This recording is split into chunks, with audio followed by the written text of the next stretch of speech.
Hello, and welcome to today's Focus on the Test mini lesson. Welcome to all of our subscribers, and thank you very much for joining us. Also to our students, continue the excellent progress that you're making, and remember that your labor is not in vain. It will pay off in the end. Hello everyone, I hope everyone is having a lovely day today. In today's lesson, we're going to be discussing multiplying binomials. The direction states find each product. Now, when you multiply binomials, what we're going to do is utilize the distributive property. By utilizing the distributive property, we're going to actually multiply each term in the first set of parentheses by each term in the second set of parentheses. So let's do that. We're going to look at a few of these problems so that you'll have an idea of how to multiply binomials. Enroll in YourPath today and get access to what our students get access to daily. Get access to online personalized GED, HISET, and TABE courses, 24 hours, 7 days a week, individualized instructional guidance and a progress plan, study workbooks, learning materials and tools to reinforce your learning, tutoring, cap and gown, diploma cover, certificate of completion, test fees reimbursement, professional career academic coaching from IFC certified coaches, and next step services. Enroll today.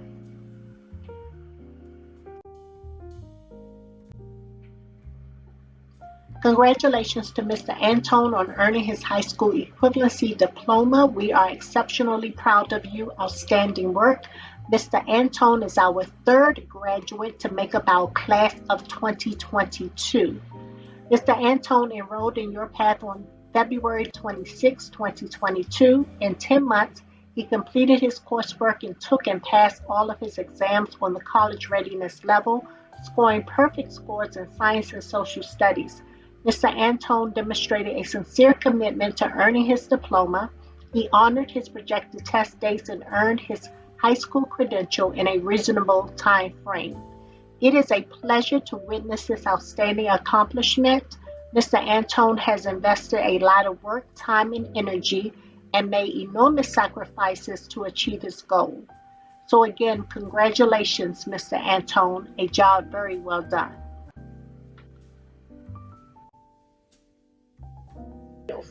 Let's look at number 1. For number 1, we have x plus 2 times x plus 2.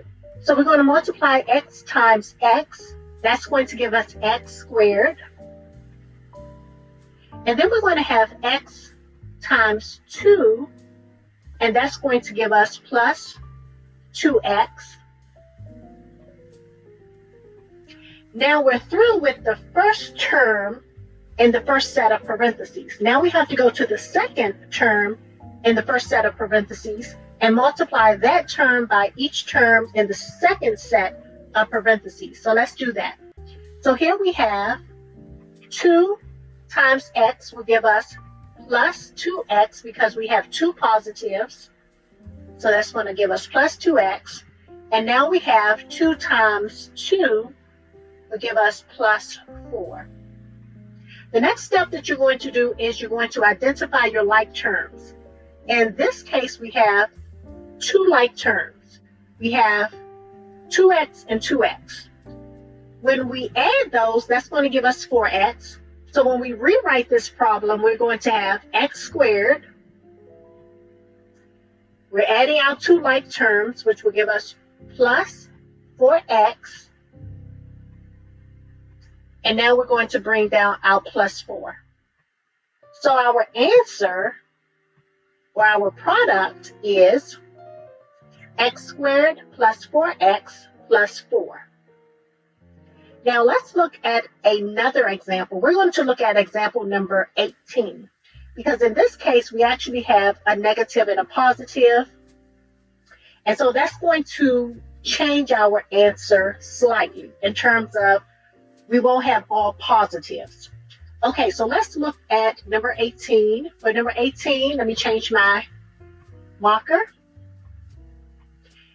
Here we have x times x.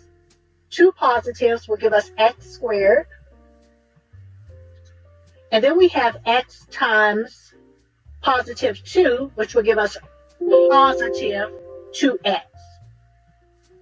Now we're finished with multiplying the first term in the first set of parentheses by each term in the second set of parentheses. So now we're going to go to our second term in our first set of parentheses and multiply this term times each of the terms in our second set of parentheses. Okay, so let's do that. I'm going to change my marker.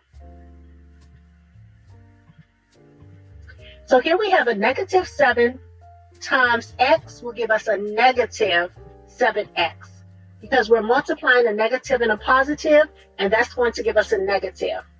Here we have a negative 7 times a positive 2, and that's going to give us a negative 14. Because we have a negative and a positive, which will give us a negative, and 7 times 2 is 14. The next thing that we're going to do is we're going to look for our like terms, and these are our like terms right here. We have 2x and we have a 7x. So we have a positive 2x and a negative 7x. This means that we actually need to subtract. So let me change my marker. And so our product is going to be x squared, negative 7 and a positive 2 will give us a negative 5. We're subtracting. Our sign is going to take the sign of the bigger number, in this case, which will be 7, and bring down our negative 14. So our product here is x squared minus 5x minus 14. Now we're going to look at one other problem, and I would like to look at number 24. The reason why is because we now have a number in front of our term in our first set of parentheses as well as our second set of parentheses. So I want to give you an idea in terms of how to solve problems like these. All right, so the first thing we're going to do using the same concept is we're going to multiply everything in the first set of parentheses by everything in the second set of parentheses, starting with our first term, and we have 3x times 4x, and that is going to give us 12x squared, because we have two x's there, so we have to square this x. Next, we're going to multiply 3x times our 2, and that's going to give us a positive, because we have two positive terms, 6. 3 times 2 is 6, and our x. So now we're finished with the first term in our first set of parentheses, and we multiply that term by each term in the second set of parentheses. We're going to the second term in our first set of parentheses, and here we have a negative 2. We're going to multiply that times our 4x, and that's going to give us a negative, because we have a negative and a positive. That's going to give us a negative. 2 times 4 gives us 8, and we have our x there. The next thing we're going to do is multiply our negative 2 times our positive 2. That's going to give us a negative 4, because we have a negative and a positive. The next step is to look for your like terms.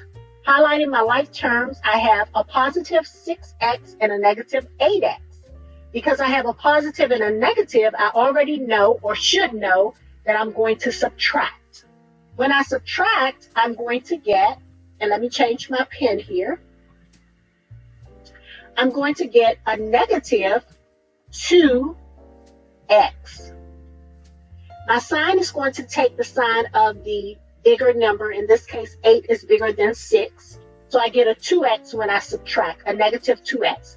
Now all I need to do is bring down my other terms. Here I have a 12x squared, and I have a negative 4. So my product is 12x squared minus 2x minus 4. The next example that I want to look at is problem number 32.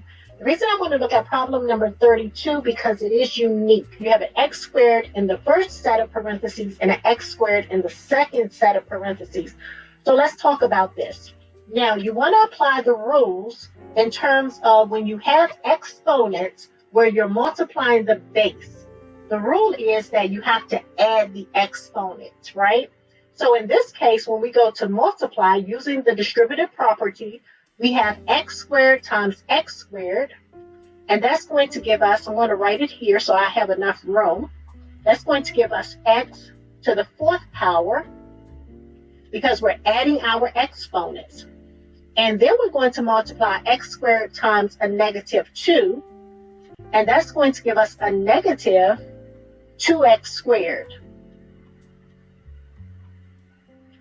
Now we're going to multiply the second term in the first set of parentheses times everything in the second set of parentheses. So here we have 2 times x squared, that's a positive 2 times x squared, that's going to give us a positive 2x squared. And then we have 2 times negative 2, and that's going to give us a negative 4. Because a positive and a negative gives us a negative. 2 times 2 is 4. The next thing we're going to do is look for our like terms. I'm going to highlight them. Here we have a negative 2x squared plus a positive 2x squared. So these two will actually cancel out, leaving us with 0. We don't necessarily have to write the 0. So we're going to have x to the 4th power minus 4 as our product. Now, I have solved a problem to give you an example for each of the problems that you'll actually see on this assignment. I hope that this lesson has helped. I'm sure it will help my students as they are required to complete this assignment in their coursework. Everyone have a blessed day. Bye-bye. So good luck testing. Thank you very much for watching. Be sure to like, subscribe, share, and hit the notification button down below so that you're notified on our new releases. Also, join us on our other social media platforms such as Facebook, Twitter, and Instagram.